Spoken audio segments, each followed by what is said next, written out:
अब हम लोग एक साथ 3 से 4 टर्म को समझने वाले हैं। पहला टर्म क्या है मेरा, एक्सपेंस, इनकम, प्रॉफिट और गेन और लॉस। तो एक्सपेंस क्या होता है, सिंपल सा खर्च, वो मैंने पहले ही समझ लिया हम लोगों ने एक्सपेंस क्या होता है। फिर क्या है, इनकम और प्रॉफिट। इनकम और प्रॉफिट में बच्चों को बहुत कंफ्यूजन रहता है कि सर इनकम कब होगा, प्रॉफिट कब होगा। तो चलो इसको एग्जांपल समझते हैं।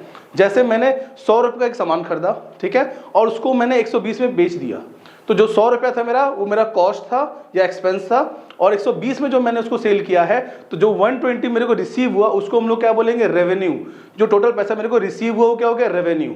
और जो 20 रुपए का फायदा हुआ, 100 रुपए के सामान को 120 में बेचे ना, तो जो 20 रुपए फायदा हुआ उसको हम लोग क्या बोलेंगे, इनकम।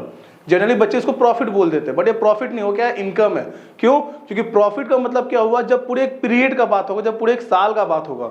कभी भी अगर एक प्रोडक्ट का बात होगा, एक यूनिट का बात होगा, या एक दिन का बात होगा, या एक हफ्ते का बात होगा, एक महीने का बात होगा, तो इन सभी चीज़ों को हम लोग इनकम बोलेंगे, उसको हम लोग प्रॉफिट नहीं बोलेंगे। जनरली प्रॉफिट तभी बोलेंगे जब पूरे एक साल का, पूरे एक 12 मंथ्स का बात होगा, तो पूरे 12 मंथ्स के इनकम को हम लोग क्या बोलेंगे, प्रॉफिट। ठीक है ना। वापस बोल रहे हैं, इनकम मतलब अगर किसी एक प्रोडक्ट में मेरे को फायदा हुआ तो उसको हम लोग प्रॉफिट नहीं, उसको हम लोग इनकम बोलेंगे। और जब पूरे साल की इनकम का बात होगा तो उसको हम लोग प्रॉफिट बोलेंगे। ठीक है ना। फिर गेन।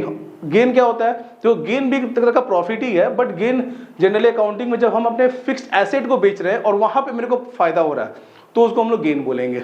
समझ में आ रहा है। जैसे मैंने अपने ऑफिस में यूज होने वाले फर्नीचर को सेल कर दिया, तो वहां से जो फायदा हुआ उसको हम लोग अकाउंटिंग में गेन बोलते हैं, gain on sale of machinery on furniture. ठीक है। लॉस तो सिंपल सा चीज है, अगर 100 रुपये सामान को मैंने 90 में सेल कर दिया तो 10 रुपये का मेरे को क्या हो गया, लॉस।